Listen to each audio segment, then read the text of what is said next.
Qızlar, kim ki deyir ki, mən axşam saatlarında acıyıram, dayana bilmirəm, gündüz qəti yemək istəmirəm, amma axşam acıyıram. Bunun üçün belə bir arıqlama növü var, düzdür, sağlıqlı deyil, amma sınamaq olar. Hansı ki, xanımlar var ki, saat 5-dən sonra artıq onlar başlayır acımağa.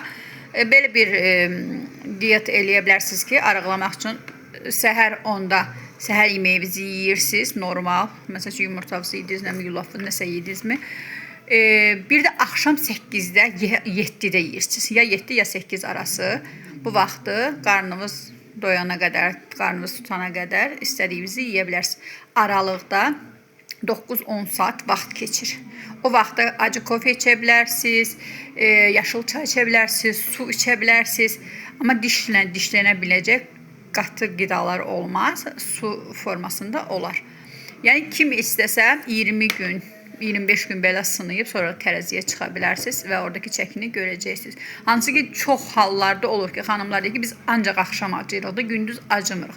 Yəni bu formada aralıq 10 saat aralıq oruç kimi saxlayıb bir ay belə sınaya bilərsiniz. Amma düzdür, bu sağlıqlı deyil hər halda.